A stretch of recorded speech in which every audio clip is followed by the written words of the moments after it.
Hello everyone, welcome to Brain Shocks. मेरा नाम रजत है और इस वीडियो सीरीज में हम कर रहे हैं गेट इंजीनियरिंग मैथ्स के previous year questions all branches. हर वीडियो में हम 5 क्वेश्चंस करते हैं और अभी हम टॉपिक स्टार्ट कर रहे हैं मल्टीपल इंटीग्रल। तो फर्स्ट क्वेश्चन है इस वीडियो का, the value of double integral X divided by 1 + y²। Y की लिमिट है x to 1/x, एक्स की लिमिट है 0 to 1। ठीक है, तो सबसे पहले जो लिमिट है, फर्स्ट लिमिट एक्स की फंक्शन में, तो इट मीन्स हमें y से डिफरेंशिएट करना, इंटीग्रेट करना पहले। तो अगर हम एरिया देखें कि किस एरिया में हम इंटीग्रेट कर रहे हैं, तो y का देखो, y=x2, y=x/1। y=x ये वाली लाइन बनेगी और y=1/x ये वाली कर्व बनेगी। ठीक है, तो y की लिमिट जो है x से लेके 1/x तक। ठीक है, तो यहाँ ये वाला एरिया हो गया। फिर जीरो, एक्स की वैल्यू 0 से 1 तक वेरी कर रही है, तो एक्स की वैल्यू 0 यहाँ तक आ गई। ठीक है, ये लिमिट आ गई 1 यहाँ पे, तो मतलब ये वाला एरिया हो गया जो मैंने हाईलाइट किया हुआ है। तो ये तब यूज हो सकता है जहां पे हमें चेंज ऑफ ऑर्डर करना हो। ठीक है, कि हम पहले y के साथ स्टार्ट कर रहे हैं फिर x में जा रहे हैं। अगर हमें पहले x में जाना हो फिर y में करना हो, तब ये इंपॉर्टेंट रहेगा एरिया, मतलब ग्राफ ड्रॉ करना। तो सबसे पहले हम क्या करें, 0 से 1, x to 1/x, x divided by 1 + y² dy dx। ठीक है, तो सबसे पहले y से इंटीग्रेट करेंगे, x तो बाहर ही आ जाएगा, 1/1 + y², ये इसका इंटीग्रेशन होता है tan इनवर्स y। x तो ऐसे ही आ जाएगा, इसका आ जाएगा tan इनवर्स y। ठीक है, लिमिट आ गई x to 1/x dx। ठीक है, upper limit lower limit put करेंगे, 0 to 1 x tan inverse 1/x minus tan inverse x। ठीक है, dx। अब यहाँ पे देखो, जो tan इनवर्स 1/x है, अगर मैं उसको थीटा लिखूं, तो 1/x किसके इक्वल आ जाएगा, tan थीटा के। x किसके इक्वल आएगा, cot थीटा के। तो cot inverse x is equal to theta. तो यहाँ से हमें पता चल गया कि tan इनवर्स 1/x थीटा के इक्वल है, तो cot इनवर्स x भी थीटा के इक्वल है। It means tan inverse x is equal to cot inverse x। ठीक है, तो क्या आ जाएगा, cot inverse x।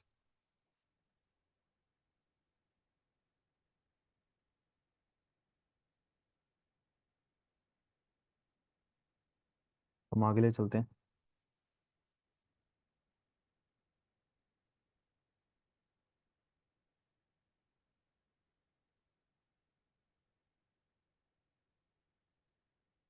Equal to, अब एक चीज ये भी है, जो cot tan inverse x plus cot inverse x इसके इक्वल होता है π/2 के। ठीक है, अगर इसको भी देखना चाहते हो तो देखो, tan इनवर्स x को थीटा मान लो, x के किसके इक्वल आएगा, tan थीटा के। और tan थीटा में लिख सकता हूँ cot π/2 माइनस थीटा। यहाँ से cot इनवर्स x जो आ जाएगा वो आ जाएगा π/2 माइनस थीटा के। ठीक है, तो tan इनवर्स x थीटा है, cot inverse x π/2 minus theta है। तो अगर दोनों को मैं ऐड करूंगा तो मेरे पास थीटा थीटा कैंसिल होकर π/2 ही बचेगा। ठीक है, तो ये चीज भी सही है फिर। तो यहाँ पे अगर मैं cot इनवर्स x को π/2 माइनस tan इनवर्स x लिख सकता हूँ। ठीक है, तो बेसिकली आ जाएगा π/2 minus tan inverse x minus tan inverse, तो 2 tan इनवर्स x आ जाएगा dx। ठीक है, तो इसको अगर हम लिखेंगे 0 to 1 π/2, x माइनस 2 बाहर आ गया, x dx 0 to 1। ठीक है, तो यहाँ पे हम, ये तो नॉर्मली सॉल्व हो जाएगा, इसमें हमें by parts, integration by parts लगाना पड़ेगा, आइलेट मेथड। ठीक है, तो बेसिकली हम इसको, अगर ये i के इक्वल है, इसको हम a लिख लेते हैं, इसको हम b लिख लेते हैं, ताकि अलग अलग सॉल्व कर ले। a की वैल्यू किसके इक्वल आ जाएगी, 0 to 1 π/2 x dx।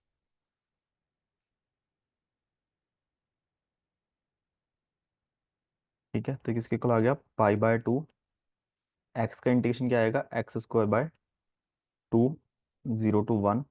Upper limit put करेंगे तो π/2 इंटू 1/2 π/4। ठीक है। b की वैल्यू किसके इक्वल आएगी, b = 0 to 1 x tan−1x dx। ठीक है, तो आइलेट मेथड, ILATE। ठीक है। आई होता है इनवर्स ट्रिग्नोमेट्रिक फंक्शन, तो tan इनवर्स है, एल लोगरिथमिक, ए अलजेब्रिक, एक्स है इसमें टी ट्रिग्नोमेट्रिक, ई एक्सपोनेंशियल। ठीक है, तो यहाँ पे आई और ए है, मतलब इनवर्स को पहले बाहर रखेंगे। ठीक है, फिर एक्स का इंटीग्रेशन, हमने tan इनवर्स एक्स को बाहर रखा। ठीक है, एक्स का इंटीग्रेशन माइनस, फिर tan इनवर्स एक्स का डिफरेंशिएशन, एक्स का इंटीग्रेशन dx। ठीक है, तो यहाँ पे मैं पूरा लिख रहा हूँ, बट पेपर में ऑब्वियसली कॉम्पिटेटिव एग्जाम में इतना डिटेल में नहीं लिखोगे। अगर आपको पता है एक्स का इंटीग्रेशन करना है, तो डायरेक्टली आप इंटीग्रेशन ही लिखोगे। ठीक है, तो नेक्स्ट क्या आ जाएगा, बी tan इनवर्स एक्स था, और एक्स का इंटीग्रेशन तो यानी कि x² 2 tan inverse x minus, इधर tan इनवर्स एक्स का डिफरेंशिएशन था जो कि आएगा 1 + x², और एक्स का इंटीग्रेशन x² 2 dx। ठीक है, लिमिट 0 to 1। तो b किसके इक्वल आ जाएगा, x² 2 tan inverse x minus, यहाँ पे अगर मैं 1/2 कॉमन निकालूं, ठीक है, तो x² / 1 + x को मैं इस तरीके से लिख सकता हूँ, 1 - 1 + x²। ठीक है, आप इसको इस तरीके से समझ सकते हो कि मान लो x² / 1 + x² बचा है, तो इसमें +1 करूंगा, -1 करूंगा, तो ये इन दोनों को अगर डिवाइड कर दूंगा तो 1 आ गया, और अगर मैं -1 और ये डिवाइड कर दूंगा तो ये वाला चीज़ आ गई। ठीक है, तो इतना तो आई होप समझ आ गया होगा। और इसको अगर मैं इंटीग्रेशन कर दूं तो x² 2, ये तो ऐसे ही रह गया, -1/2। अब यहाँ पे इंटीग्रेशन करनी है मुझे, 1 की इंटीग्रेशन x आ जाएगी, 1/1 + x² की इंटीग्रेशन आएगी tan इनवर्स एक्स। ठीक है, तो यहाँ से हम लिमिट पुट कर सकते हैं। अपर लिमिट 1 पुट करूंगा तो सबसे पहले वाली टर्म में एक्स का 1 tan इनवर्स 1 π/4, तो 1/2 इंटू π/4 π/8 -1/2। ठीक है, यहाँ से x की वैल्यू 1 है, tan इनवर्स 1 π/4। लोअर लिमिट तो हर जगह जीरो हो रही है, यहाँ पे भी x जीरो हो जाएगा, यहाँ जीरो हो जाएगा, यहाँ भी tan इनवर्स 0 = 0। ठीक है, तो ये बेसिकली आ जाएगा π/8 -1/2 प्लस π/8, तो ये आ जाएगा π/4 -1/2। ठीक है, अब बस आसान है, आई किसके इक्वल था, a - 2b। ठीक है, ए की वैल्यू कितनी आई थी, π/4, टू बी की वैल्यू आई है π/4 -1/2। ठीक है, तो π/4 -π/2 +1। ठीक है, π/4 -π/2 -π/4, तो 1 -π/4, ये फाइनल आंसर आ गया। ठीक है, तो इसका आंसर जो आ जाएगा 1 -π/4। ठीक है, तो इसको अगर चेंज ऑफ ऑर्डर करना है वो आप कैसे कर सकते हो, सबसे पहले तो इसके लिए आपको लिमिट से ये ग्राफ बनाना ही पड़ेगा। ठीक है, अभी सबसे पहले लिमिट कैसे था कि पहले आप वाई में डी वाई देख लो कि वाई कैसे चेंज हो रहा है, वाई की लिमिट, वाई देखो एंटर इस एरिया में, वाई हमेशा एंटर इस लाइन से कर रहा है, वाई इजिकल टू एक्स पे, तो low limit y equal to x है। एग्जिट हमेशा y equal to 1/x curve पे कर रहा है, तो अपर लिमिट होगी 1/x। अगर मुझे और x की एक्सट्रीम लेफ्ट पे 1 है, सॉरी 0 है। ठीक है, यहाँ पे 1, x 0 से 1 वेरी कर रहा है। अगर मुझे पहले x की लिमिट लिखनी हो फिर y की, अब x इस एरिया में अगर मैं इस डायरेक्शन में जाऊंगा, सबसे पहले देखो एंट्री तो यहीं पे हो रही है x = 0 वाली लाइन पे। ठीक है, एग्जिट देखो, अब यहाँ पे एग्जिट क्या है, कर्व पे है, जो भी y = 1/x है, इस एरिया में एग्जिट लाइन पे है, तो हमें दो पार्ट में डिवाइड करना पड़ेगा एरिया को, एक ऊपर वाला एक नीचे वाला, ताकि एंट्री एग्जिट सेम रहे। इस वाले एरिया में एंट्री x = 0 है, एग्जिट ये लाइन पे है। ऊपर वाले एरिया में ये एंट्री इस पे है और पूरे एरिया में एग्जिट इस एरिया में, इस लाइन कर्व पे, ठीक है। तो पहले मैं क्या करता हूँ, इस एरिया के लिए क्या आएगा, नीचे वाले के लिए एक्स की लोअर लिमिट आ गई एक्स इज इक्वल टू 0, और एक्स की अपर लिमिट आ गई ये वाली लाइन यानी कि X is equal to Y, ठीक है। और यहाँ पे वाई वेरी कर रहा है यहाँ से लेके यहाँ तक 0 से 1, ठीक है। सिमिलरली इस एरिया के लिए एक्स की एंट्री तो वही है, X is equal to 0, exit क्या है, ये कर्व की इक्वेशन आगे आ गई x is equal to 1/y, ठीक है। और इस एरिया में y कैसे वेरी कर रहा है, 1 से लेके अप टू इन्फिनिटी, ठीक है। तो होगा चेंज ऑफ ऑर्डर, बट इसमें हमें दो इंटीग्रेशन बन गई, और इसको भी आप सॉल्व करके देख लेना, आंसर सेम ही आएगा, ठीक है। नेक्स्ट क्वेश्चन है the value of integration of y raise to power 1/2 e raise to power minus y raise to power 3 dy limit 0 to infinity, ठीक है। तो इसमें जो कंसेप्ट यूज होगा वह गामा फंक्शन,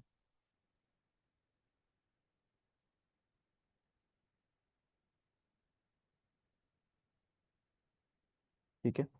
इस तरीके से डिनोट करते हैं, गामा एन किसके इक्वल होता है, 0 टू इन्फिनिटी। अब इसमें y है तो y में लिख देता हूँ, y की पावर n-1 e की power minus y d y, ठीक है। तो अगर मान लो इंटीग्रेशन इस फॉर्म में है तो वो गामा एन के इक्वल आ जाएगा। तो ये किसके इक्वल होता है, n-1 फैक्टोरियल, ठीक है। सिमिलरली एक ये चीज भी आप याद रख सकते हो, एन एन गामा n+1 आएगा n इंटू गामा एन, ठीक है। ये किसके इक्वल था, n-1 फैक्टोरियल, ये आ जाएगा टोटल n फैक्टोरियल, ठीक है। तो इतना यहाँ पे उससे एक कम फैक्टोरियल, ठीक है। और कुछ स्पेशल केस भी होते हैं, जैसे इस क्वेश्चन में काम आएगा गामा 1/2, वो अंडर रूट 5 के इक्वल होता है, ठीक है। आपको ये मतलब याद तो करना ही पड़ेगा, अगर इसका प्रूफ वगैरह देखना है तो गामा फंक्शन अच्छे से पढ़ सकते हो, ठीक है। ये डिपेंड करता है आपको कितना टाइम है आपके पास, ठीक है। तो पढ़ लेना चाहिए और याद तो होना ही चाहिए, ठीक है। इसमें सबसे पहले हम क्या करेंगे, हमें पता है कि इसमें e की पावर y आता है, तो यहाँ पे y की पावर 3 है, तो सबसे पहले हम इसको e की पावर एक वेरिएबल हो जिसकी पावर 1 हो, ठीक है। तो मैं क्या करता हूँ, y³ को t पुट कर लेता हूँ,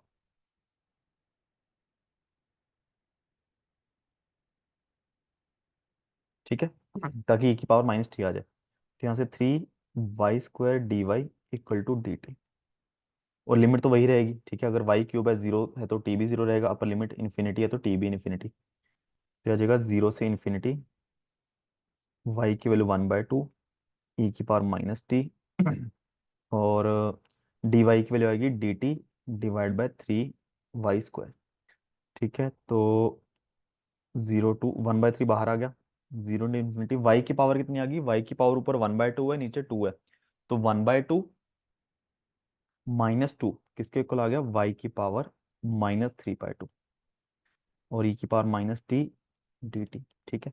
अगर y की पावर 3 के इक्वल है, y की पावर 3 t के इक्वल है, तो y की पावर -3/2 किसके इक्वल आएगा, t की पावर -1/2, ठीक है। तो दोनों तरफ पावर 1/2 कर दी हमने, तो बेसिकली आ जाएगा 1/3 0 to इन्फिनिटी टी की पावर -1/2 ई की पावर -t dt, ठीक है। यहाँ से हमें यहाँ तक तो पहुंच गए। यहाँ पे क्या लिखना है, हमें n-1 समथिंग -1 लिखना है। तो हाफ कैसे आएगा, किसमें से 1 माइनस करेंगे हाफ आ जाएगा, माइनस हाफ आ जाएगा। तो बेसिकली इसको अगर मैं लिखूं 1/3 0 to इन्फिनिटी टी की पावर 1/2 -1 ई की पावर -t dt, ठीक है। तो 1/2 -1 माइनस हाफ, ठीक है। तो यहाँ से क्या आ गया, n की वैल्यू कितनी है, अगर हम इससे कंपेयर करूंगा, n की वैल्यू है 1/2, तो आ जाएगा 1/3 गामा कितना 1/2, तो इसकी वैल्यू होती है √π, तो आंसर आ जाएगा √π/, ठीक है।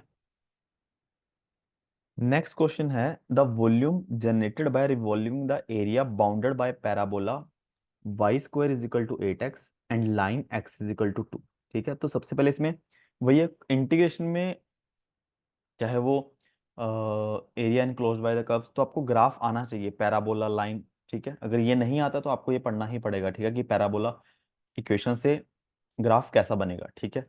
तो सबसे पहले देखो y is equal to 8x, तो इसका इस तरीके से पैराबोला बनता है, ठीक है। अगर y is equal to x कह रहा है इस तरीके से, तो ये वाला बन गया। ठीक है, और x is equal to 2 line ये वाली। तो इन दोनों के बीच का एरिया कौन सा हो गया, ये वाला। ठीक है, अब अगर अ, इस एरिया को मैं रिवॉल्व करूंगा इसके अराउंड, ठीक है, हमें रिवॉल्व करना है इस एरिया को, तो एक वॉल्यूम बनेगी। ठीक है, अब ये फिर मैंने इस साइड बना दिया। ठीक है, मेन एरिया हमारा ये है, इसको रिवॉल्व करेंगे, एक सॉलिड फिगर जनरेट होगी। ठीक है, तो उसका हमें क्या फाइंड करना है, वॉल्यूम। अब देखो दो तरीके, कभी भी ऐसा कर्व वाला आएगा, दो तरीके के एरिया बनते हैं, थोड़ा ध्यान रखना है। अब एक तो एरिया ये भी हो सकता था कि वो उन्होंने बोल दिया कि ये वाली कर्व और y इज इक्वल टू 4, तो इसको अगर मान लो ये वाला एरिया को बोलता कि इसको रिवॉल्व करके बनाना है, तो ये एक बनता कौन जैसा शेप है ना, ये वाली शेप, इसका हमें एरिया निकालना पड़ता। ठीक है, और बट हमें ये वाला चाहिए। ठीक है, तो इसमें क्या कंसेप्ट है, देखो जो जो एरिया जस्ट एक्सिस के साथ में लगाओ, जैसे मान वॉल्यूम जैसे इसका, उसमें तो सिंपल है, हमने एक आर निकालते, पाई आर स्क्वायर करते, पाई आर वाई स्क्वायर करते, इंटू डी वाई करते, इंटीग्रेशन कर देते, बट हमें अभी बाहर का चाहिए। तो बेसिकली सपोज करो कोई भी सिलेंडर मान लो, ऐसे सिलेंडर का हमें वॉल्यूम फाइंड करना हो जिस जो अंदर से खोखला हो, मतलब यहाँ पे भरा हुआ है, अंदर से खोखला, तो हम क्या करेंगे इसमें, मान लो पूरा रेडियस आ रहा है, ये छोटा आ रहा है, हम क्या करेंगे, बाहर वाले का वॉल्यूम निकाल लेंगे, पाई आर स्क्वायर एच, माइनस अंदर वाला कर देंगे। ठीक है, सेम कंसेप्ट हम यहाँ पे अप्लाई करेंगे कि बाहर वाला, अगर मान लो कि ये वाली लाइन लूं, पूरा इसको रोटेट करता हूं, इसको भूल जाओ अभी, तो पूरा मेरे पास एक सिलेंडर जैसा बन रहा है। ठीक है, चलो यहाँ पे आर कांस्टेंट है। ठीक है, वेरिएबल भी हो सकता है जिसमें आर जो हो वाई का फंक्शन हो, है ना, जो हमारा एक्स रेडियस है ना एक्स, वो वाई का फंक्शन हो। ठीक है, तो पूरी वॉल्यूम आ जाएगी, और उसमें से अगर मैं इंटरनल जो वॉल्यूम एक्सिस के साथ चिपकी हुई है, यानी कि ये स्मॉल आर, इसका अगर वॉल्यूम निकाल दूं, ठीक है, और दोनों को माइनस कर दूं, तो मेरे पास ये बाहर वाला वॉल्यूम आ जाएगा। ठीक है, यहाँ पे हम क्या कर सकते हैं कि हमें इंटीग्रेशन करना है, और इस क्वेश्चन में क्या है कि बेसिकली बाहर वाली जो ये वाला रेडियस जो है वो तो कांस्टेंट है, आप सीधा सिलेंडर का वॉल्यूम डायरेक्टली भी निकाल के, जैसे यहाँ पे आर की वैल्यू जो रेडियस है कांस्टेंट वो 2 है। ठीक है, हाइट हमारी 8 है, तो आप डायरेक्टली भी निकाल सकते हो। ठीक है, और इंटरनल वाले का हमें इंटीग्रेशन से करना ही पड़ेगा, तो हम दोनों को ही इंटीग्रेशन से कर लेते हैं, बात एक ही है। ठीक है, और तो जो वॉल्यूम आएगा, इंटीग्रेशन वाई की लिमिट कहाँ से कहाँ तक है, -4 to 4 पाई, तो पहले बाहर वाली सर्फ का रेडियस, ठीक है, आर वाई। ठीक है, ये जो रेडियस है एक्स है, बट वो फंक्शन किसका है, वाई का। ठीक है, वाई के साथ वेरी कर रहा है रेडियस, चलो इसमें नहीं कर रहा, बट अंदर वाले के लिए देखो, यहाँ रेडियस अलग है, यहाँ अलग है, वो वाई का फंक्शन है, माइनस स्मॉल आर वाई का स्क्वायर और डी वाई। ठीक है, तो -4 to 4 पाई में बाहर लिख लेता हूँ, आर वाई कितना है, 2, 2 का स्क्वायर 4, 2। ठीक है, कांस्टेंट है, माइनस ये वाला रेडियस, अब ये क्या है, यहाँ पे एक्स क्या है, y square is equal to 8 x, इस कर्व की इक्वेशन है, तो यहाँ पे एक्स हो गया वाई स्क्वायर बाय 8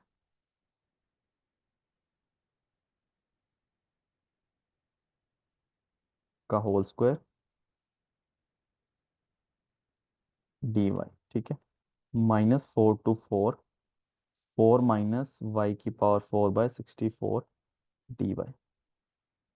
ठीक है, अभी जो लिमिट है वो -4 to 4 है, और क्या है, इवन फंक्शन है। ठीक है, 4 - y⁴, तो जब लिमिट -a to a होती है, इवन फंक्शन होता है, अच्छा पाई भी है हमारा, तो वो आ जाता है 2 बाहर आ जाता है, और लिमिट हमारी 0 से a हो जाती है, मतलब 0 से 4। इसका फायदा ये है कि लोअर लिमिट 0 है, तो हमारा थोड़ा सा जब लिमिट पुट करेंगे वो चीज़ आसान हो जाएगी। ठीक है, 4 - y⁴/64 d y is equal to, तो अभी हम इंटीग्रेशन कर देते हैं, 4 का इंटीग्रेशन आएगा 4y माइनस y⁴ का y⁵ divide by divide by 5, तो 64 × 5।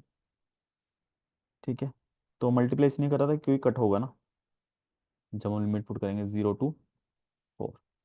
ठीक है, तो इसमें क्या आएगा, जो वॉल्यूम बाहर 2 पाई था, अपर लिमिट पुट करेंगे तो 4y 16 -4 की पावर 5 है, अगर 4 की पावर 5 है उसमें ऐसे लिख देता हूँ, 4 × 4 × 4।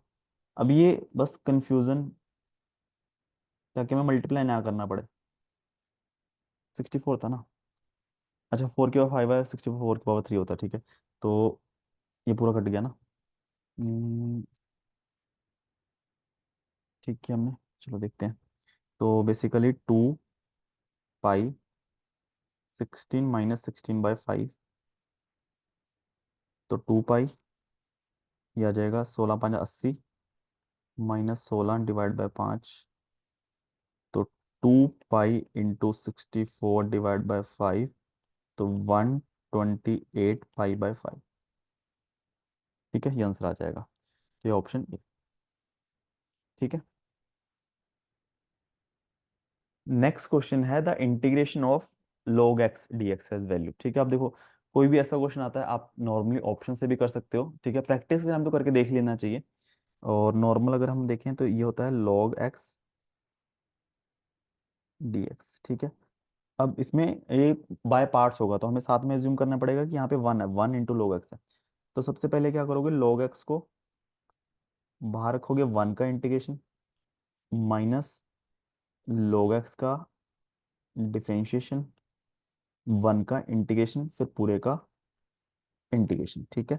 तो d integration d x x आ जाएगा, माइनस log x का derivative 1/x into d x का इंटीग्रेशन एक्स डी एक्स। ठीक है। तो ये कट गया, फिर 1 बच गया अंदर, तो इसका इंटीग्रेशन क्या आ जाएगा, एक्स। तो ये हो गया x log x minus x plus c. ठीक है। तो बस एक्स कॉमन निकाल दोगे तो log x -1 + c, option C. ठीक है। बाकी ए और बी को डेरिवेटिव करके देख सकते हो। ठीक है, ये भी प्रैक्टिस के लिए। नेक्स्ट क्वेश्चन है integrate dx divided by 2 - x - x²। ठीक है। तो सबसे पहले इसमें देख लो कि क्या इसका हम फैक्टर्स बना सकते हैं। एक्स माइनस कॉमन निकालिए, x² + x - 2। ठीक है। तो इसके फैक्टर माइनस करके मल्टीप्लाई करके 2 आना चाहिए, माइनस करके 1 आना चाहिए। तो 2 और 1, 2 × 1 2, 2 - 1 1। तो ये बन जाएगा x, ये x + 2 x - 1, ये बनेंगे फैक्टर्स के। ठीक है। अभी हम क्या कर सकते हैं, इसमें करना पड़ेगा पार्शियल फ्रैक्शन। तो -1 डिवाइडेड बाय x + 2 x - 1। इसको हमें लिखना है a divided by x + 2 plus b divided by x - 1 की फॉर्म में। तो यहाँ से a की वैल्यू कितनी आती है, तो जो भी हमारे पास इस साइड है, या तो आप सिंपल सी क्या बात कर सकते हो कि दोनों तरफ x + 2 x - 1 से मल्टीप्लाई कर दो, तो a के साथ x - 1 आ जाएगा, b के साथ x + 2 आ जाएगा। ठीक है। और अगर आप x की वैल्यू -2 पुट करोगे, तो -1 = -2 पुट करोगे, 0 हो गया। और a के साथ -3 आ गया, यहाँ से a की वैल्यू कितनी आ गई, 1/3। x की वैल्यू 1 पुट करोगे, तो -1 = 3b, b की वैल्यू आ गई -1/3। ठीक है। तो बेसिकली आप इसको लिख सकते हो integration 1/3 divide by x + 2 minus. ठीक है, अब ये माइनस में लेके चला हूँ साथ में। ठीक है। तो -1/3 x - 1 dx। ठीक है, 1/3 तो बाहर ही है, और 1/x + 2 का इंटीग्रेशन आ जाएगा log x + 2, और 1/x - 1 का आ जाएगा log x - 1। ठीक है। तो और log a minus log b होता है log a/b। ठीक है। तो ये इसका फाइनल आंसर आ जाएगा। ठीक है। तो इसी के साथ 5 क्वेश्चन वीडियो के खत्म हो चुके हैं। किसी भी क्वेश्चन में डाउट हो नीचे कमेंट कर सकते हो, नहीं तो टेलीग्राम पे पूछ लेना। और वीडियो सीखा हो तो प्लीज़ वीडियो को लाइक करना और चैनल को सब्सक्राइब कर देना। Thank you so much.